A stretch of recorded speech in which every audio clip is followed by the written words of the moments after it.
அனைவருக்கும் வணக்கம். லக்கண கேந்திரங்களில் குரு ஆட்சி பெறுவது ஹம்சயோகம் என்று கூறப்படுகிறது. அதாவது ஹம்சயோகம் என்பது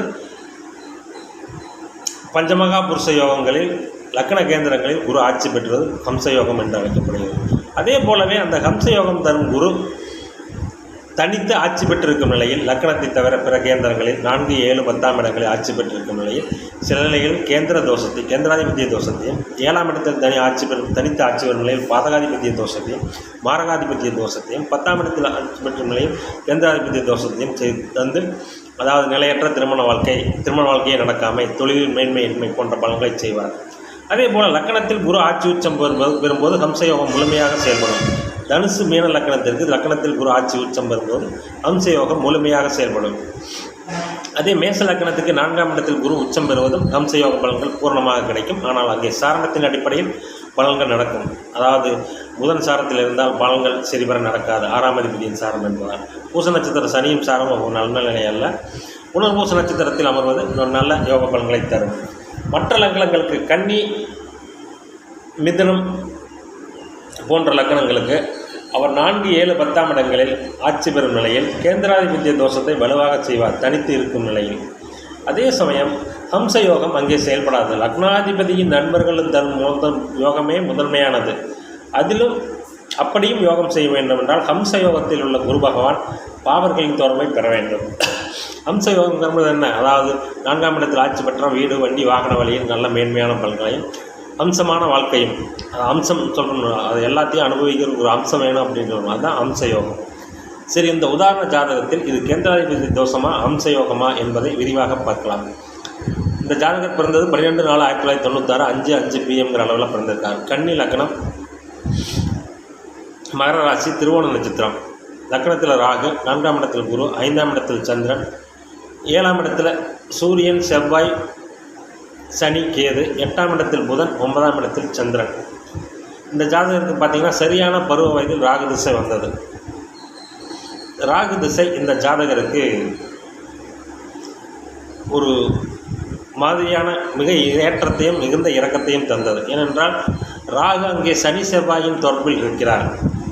அப்படிப்பட்ட நிலையில் நல்ல பலன்களை செய்ய மாட்டார். அதே சமயம் கன்னியாராக சில கொடுமையான பலன்களையும் செய்ய மாட்டார்.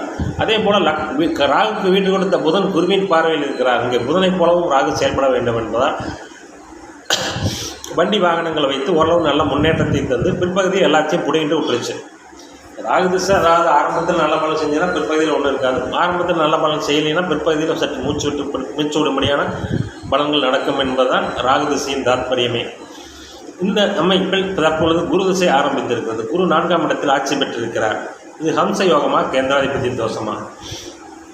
இங்கே தனித்து ஆட்சி பெற்றிருந்தால் குரு திசையில் நல்ல பலன்கள் ஜாதகருக்கு நடக்காது. 4ஆம் இடமான தாயார், வீடு, வண்டி, வாகனம் இவற்றை கெடுப்பார். ஆனால் இங்கே 10ஆம் சனியின் 10ஆம் பார்வையில் இந்த குரு இருப்பதால் ஹம்சயோகத்தை தந்து அவரே லக்னாதிபதி பாக்கியாதிபதி 2, 9 சுக்கிரன் சாரத்தில் இருப்பதால் 2, 9ஆம் வீட்டின் வழியே தனப்பிராப்தியும் வண்டி வாகனம் போன்றவற்றின் மூலம் மிகுந்த தனலாபத்தையும் இந்த ஜாதகருக்கு கொடுக்கும். அதே போல் 7ஆம் அதிபதி 4ஆம் இடத்தில் ஆட்சி பெற்று அம்சயோகத்தில் இருப்பதால் சனியின் பார்வை இங்கே வந்த கேந்திராதிபதி தோஷத்தை எடுபடாமல் செய்துவிடுகிறது. 7ஆம் அதிபதி 4இல் இருப்பதால் மனைவி மூலமான சொத்துக்கள், சுகங்கள், மனைவி மூலமான ஆதாயங்கள் போன்றவற்றை அனுப்பி வைக்கும் இந்த ஜாதகத்தை அனுபவிக்கிறார். எந்த ஒரு ஜாதகத்திலையும் பார்த்திங்கன்னா 7 நாளில் இருக்கும்போது மனைவி வகையான சில பொருள் வளங்கள் அல்லது மனைவியை சம்பாதிக்கும் நிலை போன்ற அமைப்புகளை அந்த ஜாதகர் தருவார். அதாவது குரு வலுப்பெற்று திசை நடத்தும் போது ஜாதகர் அதாவது உடம்பு ரொம்ப வெயிட் போடும். ஆளை பார்க்குறதுக்கு பல பலனும் பழிச்சிட்டு இருப்பார். அதுதான் அம்சமாக இருப்பார். ஆளை பார்க்குறதுக்கு அதுதான் அம்சயோகம்னு பேர்.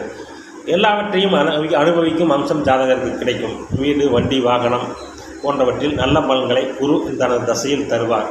இங்கே குரு மட்டும் தனித்த ஆட்சி பெற்றிருந்தால் கேந்திராதிபத்திய தோஷத்தை தந்து அந்த ஜாதகரை எதிலும் முன்னேற விடாமல் செய்து 4ஆம் இடத்து காரக விஷயங்கள் எதுவுமே ஜாதகருக்கு நடக்காது. ஆனால் காரகங்கள் நடக்கும், ஆதிபத்தியம் நடக்காது. காரகமான ஆண்மரிசு கண்டிப்பாக ஜாதகருக்கு கிடைக்கும். ஆதிபத்தியம் நடக்காது. கேந்திர ஆதிபத்தியம்தான், கேந்திர காரகம் கிடையாது. எனவே இந்த ஜாதகத்தை பொறுத்தவரை கேந்திராதிபத்திய தோஷம் நீங்கி ஹம்சயோகம் செயல்பட்டு இந்த ஜாதகர் குருதசையில் நன்றாகவே இருப்பார்.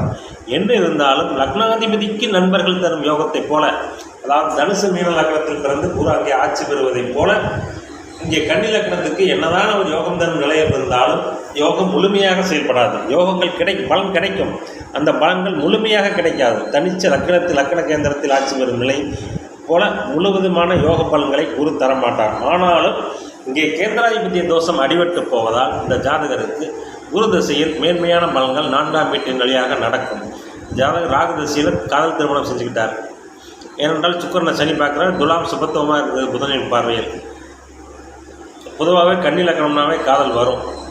அதாவது 3, 5, 12ஆம் அதிபதிகள் போகஸ்தானாதிபதிகளின் பார்வை, போகஸ்தானாதிபதியான சூரியன் பார்வை, 3, 5ஆம் அதிபதிகளின் பார்வை ராகு பெறுவதால் காதலை ஈடுபட செய்து அதில் வெற்றி பெற்று காதல் திருமணம் செய்து கொண்டிருக்கிறார். மனைவி நல்ல வசதியான பெண், திருமண வாழ்க்கை ஓடிக்கொண்டிருக்கிறது. ஆனாலும் ஜாதகருக்கு இன்னும் புத்திர பாக்கியம் இல்லை. ராகு திசை நடக்கும்போது புத்திர பாக்கியம் இல்லை. குரு வலுப்பெற்று திசை நடத்தும் போது தனது காரகமான ஆண் வாரிசை தந்தே தீர்வார் என்பது நிதர்சனமான உண்மை. அம்சயோகம் என்பது பாப்பர்களின் தொடர்பையோ இணைவையோ பெற்றிருக்கும்போது அது கேந்திராதிபத்திய தோஷம் நிவர்த்தியாகி அம்சமயோகமாக செயல்படும். மேலும் ஒருவருக்கு குரு வலுப்பெற்று தசை நடத்தும் போது ஆண் வாரிசு கிடைக்கும். ஜாதகரே அதாவது பார்ப்பதற்கு ஒரு அம்சமாக இருப்பார், உடல் பெருத்து காணப்படும். அடுத்தவருடைய வசீகரிக்கும் தன்மை இந்த ஹம்சயோகத்தின் பலனாக ஜாதகருக்கு கிடைக்கும் என்பது உண்மை. எனவே கேந்திராதிபத்திய தோஷத்திற்கும் ஹம்சயோகத்திற்கும் உள்ள வித்தியாசத்தை இதன் மூலம் நாம் உணரலாம். நன்றி, வணக்கம்.